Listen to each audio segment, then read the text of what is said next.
Hey, it's Molly. Welcome back as we continue through this series I've been doing for you on superstelliums. These superstelliums are rare astrologically, so it is fun to discuss them and look at the themes that each one brings up. So here we're talking about a super Leo soul, and this chart is dated August 3rd, 1955. You can see Venus, Mercury, Sun, Jupiter, Mars, and Pluto, all in the fixed fire energy of Leo.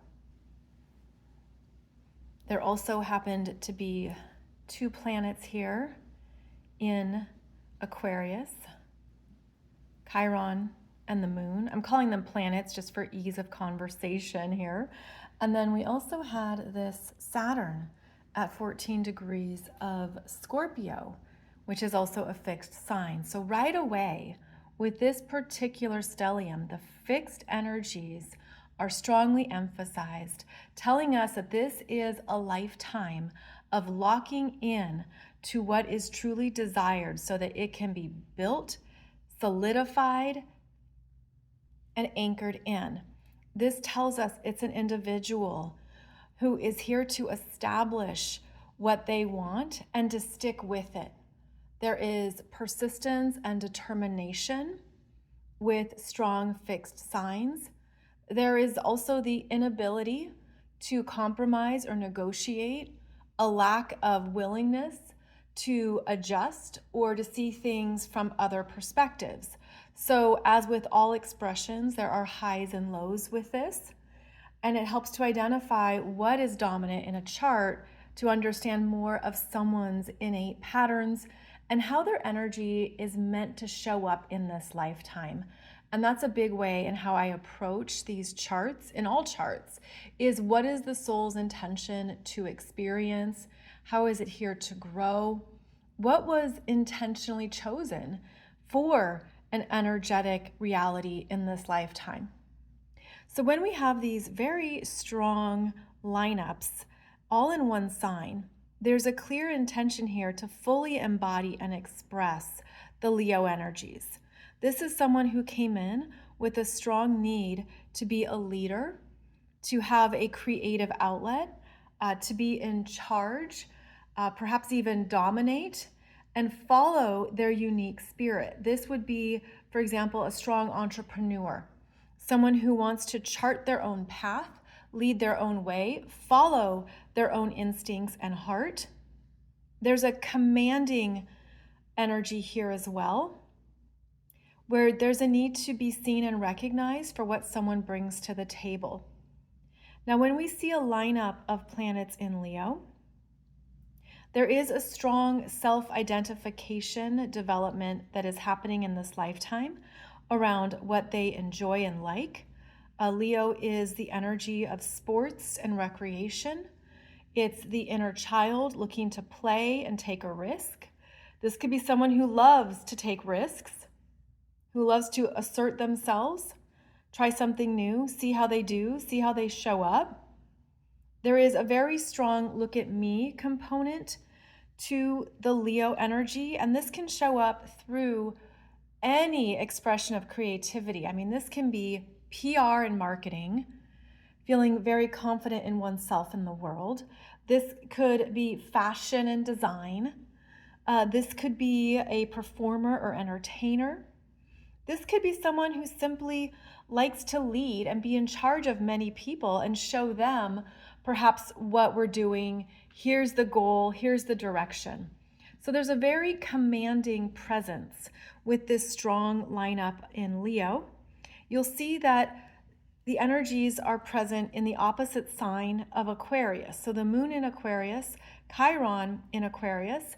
There is a sense here of needing to step back from the Leo and check in on the long-term vision and dream. This brings in relatability with groups of people. Going back to that leadership energy, this is someone who might really enjoy working with multiple people. There can be many connections here. in terms of a social life, networks, just a big friend group. The Chiron in Aquarius energy can be that searching of where do I belong? Who are my people? And who really sees me? Which is strong with a lot of Leo. It's wanting to be seen and recognized. And the Chiron here at 2 degrees of Aquarius is opposing Venus at 3 degrees of Leo, and even this Mercury, you could even say opposing the Sun and Jupiter. Because these are all conjunct, because they're all conjunct here, they are all tightly wound together. And the opposition from Chiron brings up that sense of, I don't know where I belong. I don't know who my true friends are and who I'm here to relate to at a more personal level. So there can be safety in distant connections or in being social and knowing a lot of people, having, again, many connections, but not really letting people in or allowing them to know one's true needs or true heart. There can be a lack of vulnerability, a lack of openness, especially with the fixed signs. With these super stelliums, there are often extremes in the expression of the sign, and that can be both the high and low expressions of the sign. What is nice about this chart is that there can be greater objectivity in that moon in Aquarius that steps back and can see how this individual is showing up in their life and in their world. In fact, this was just after a full moon. So they came in right after that full moon that would have been probably at 10 degrees of Leo. And so a full moon lifetime brings in more drastic changes and experiences. It brings in the need to be connected to this side of oneself and also this side of oneself. But you can see that it will be more strongly influenced to the Leo energies. And then, of course, we also have the T-square to Saturn. And so that T-square to Saturn in Scorpio is working with the sense of self quite personally, as it squares the moon in Aquarius and squares the Sun, Jupiter, and even Mercury. So there's going to be an intense inner dialogue here that revolves around what that Saturn in Scorpio is saying around power dynamics, transformation, one's emotional world, and inner self. With the fixed signs, there can be blockages in knowing what to do with the intensity. There can be repressed emotions here.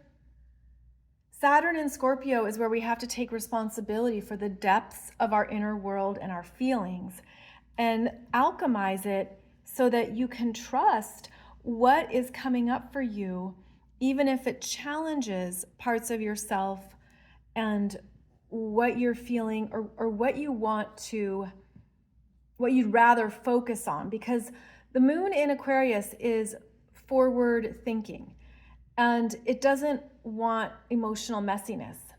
So there could be an intensity in the inner world here around how to acknowledge and be with one's true emotions and feelings when it doesn't feel that it fits in and probably does not feel empowering.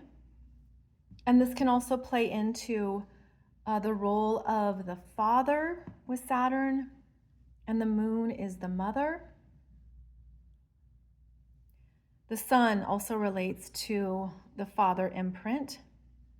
So this person could, at a young age, maybe had to take care of a lot of things or had to deal with a dominating father or an absent father, or the energy of a parent who did not fully see them or did not emotionally connect. Keep in mind this chart is just an example. I'm not talking about a real person. I'm just going off of some of the bigger clues in the chart. And as I mentioned in previous chart videos, you never really know someone's true story until you're in conversation with them. And that's one of the main roles of an astrologer, is that you're in a conversation. You can't approach a chart knowing everything about one's life or experiences. You have hints, you have, leads to go off of, but not until you're in conversation with them do you really know the full story. And that's where the astrologer has to remain open and humble, because this is a person, right? You're talking with a real person, and they're going to have things they share, in this case, things they don't share, and that's completely their prerogative. So I want to emphasize that just because we look at a chart, you don't know someone's real experiences, you don't know their consciousness level, and you don't know the fullness of who they are until you're in that dialogue with them. So that's always my disclaimer around being an astrologer, is like you don't want to have egg on your face and get it totally wrong because you think you're the know-it-all. You're not. You're in service to someone. You're in service helping them understand more about who they are, what their potentials are, and what they have access to in this lifetime. So with this individual's T-square and the fixed signs, they arrived with an intense need to know themselves at a core level based on their own internal free will. I'm feeling this very powerfully in the sense of self, as I will do things my way. I will follow what's true for me. I will know what is in alignment in my self-expression and in my strength. And I will be daring. A lot of Leo is the daredevil. I will go for it. And what stands out to me here is that we can see that these planets are all conjunct, and they're all in that first half of Leo. But then you have this very strong Pluto in Leo that is leading the charge. And it's here to be empowered. This can even be reclaiming other lifetimes where you weren't able to be in your full expression, weren't able to be that leader or in a strong position. I just keep coming back to this moon in Aquarius, which is like, but consider how it lands. Consider the effects on others, the perceptions, what they're thinking, how they are receiving all of this very strong energy. Now, another thing I noticed in this chart is that there are no earth signs.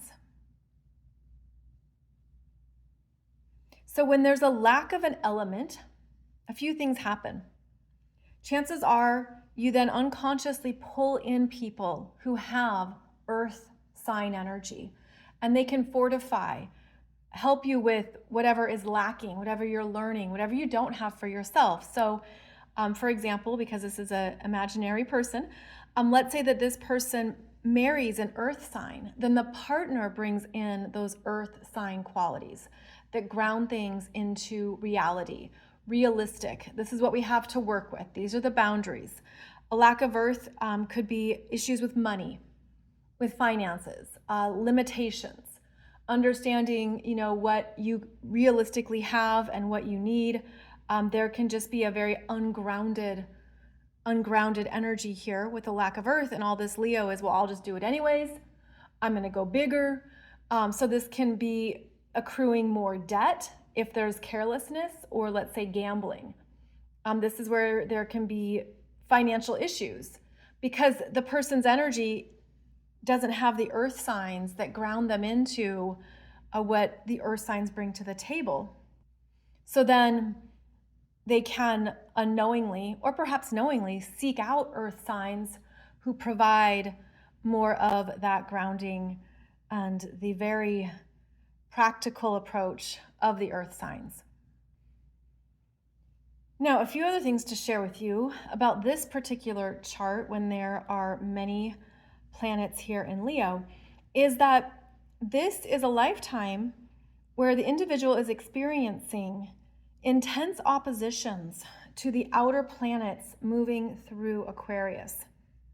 So, born with Chiron in Aquarius and the moon in Aquarius. But in 1995 to 2003, Uranus was in Aquarius. 1995 to 2003. So that means there would have been Uranus coming through opposing all the planets in Leo, and that would have been a time of big life changes, unexpected highs and lows, a sense of life is really crazy and unpredictable right now.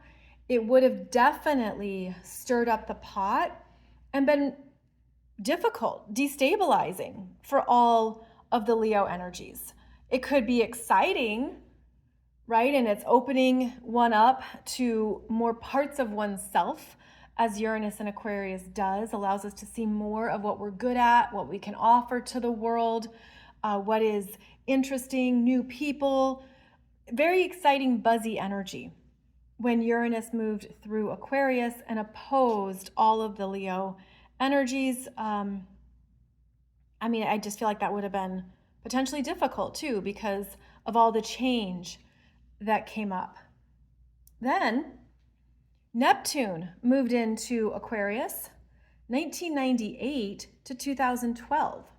So after Uranus came up and jostled life and changed one's reality, Neptune comes in with an opposition of removal. And those Neptune oppositions are tough because that's when things are leaving outside of your control. They are changing and evolving, asking you to release your grasp. So again, that Neptune opposition would have been 1998 to 2012. Now, in 2025, this interesting opposition is coming up with a Pluto opposition. As Pluto is in Aquarius, conjunct this Chiron actually, as I'm doing the video here in July 2025, and Pluto in Aquarius is going to move through all of Aquarius until 2044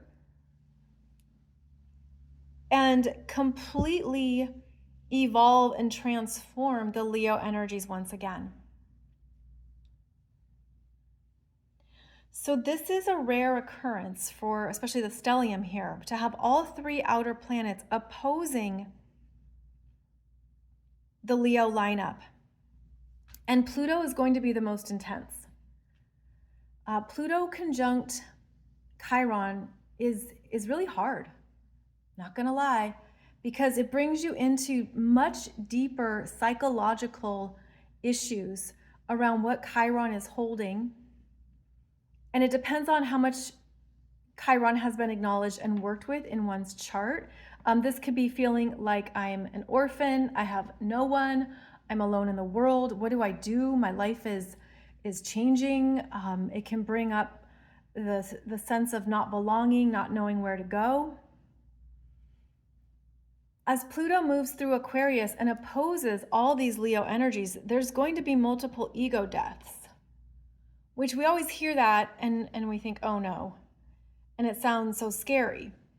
But the ego death is actually this initiation into more of who you are outside of the Leo energies here. And the Pluto in Aquarius is bringing you, I see it as bringing you higher into the cosmos, into more of who you truly are, but you have to be evolving. And so if there's been a stronghold and a resistance to the evolution, that's going to be harder. It's bigger collapses, bigger falls. But if there's a sense of, I can't be this version of myself anymore, the world is changing, that's the Pluto in Aquarius, it's changing at a lightning speed, and I need to be able to work with that evolutionary process at a core level of who I am without holding back what could happen or where I could go next. So Pluto opposing a lot of planets brings up very significant and permanent life changes. It's a no going back to previous self or previous version of your life, because that consciousness is no longer there. So it's challenging whatever has been hidden or behind the Leo false mask, the ego self, the inner child that hasn't grown up. It's really going to be working with those lower Leo expressions in order to get to the heart of who you truly are, because Leo is heart. It's meant to be the solar plexus and the heart working together and feeling powerful and strong within, and allowing that to be how one approaches big life changes. Now, this Pluto in Aquarius is going to be opposing natal Pluto in Leo later on in a number of years. And we don't typically have a Pluto opposition in our lives. Pluto has been moving fast since the 1960s, especially. And because of that, Pluto is now opposing, or will be opposing, those who have the Pluto in Leo energies. So that's going to be a big deal too, because it'll be bringing up, like, where do I belong? Where do my gifts, talents, and abilities fit in the new world that Pluto in Aquarius is creating? Well, it's interesting because it creates after destruction. And so for the long term, we know things are changing permanently on the planet. And there's going to be a sense of this whole generation feeling like, I don't know where I belong. I don't know what this is. I don't know this reality. And that's going to be a very big theme for everyone who has Pluto in Leo. So, as always, I hope this has been helpful and beneficial. There's always more to say, but I'm just doing some of these basic overviews of a chart and showing what themes emerge with these superstelliums and how the soul is here to grow and evolve in this lifetime. I have two playlists for you now with these kinds of charts. One is the superstellium playlist, and the other one is astrology charts by birth year. It's not every year that's emphasized. It's simply the years that have more important transits and aspects going on. So be sure to check those out in my YouTube playlist, and I'll see you back here soon.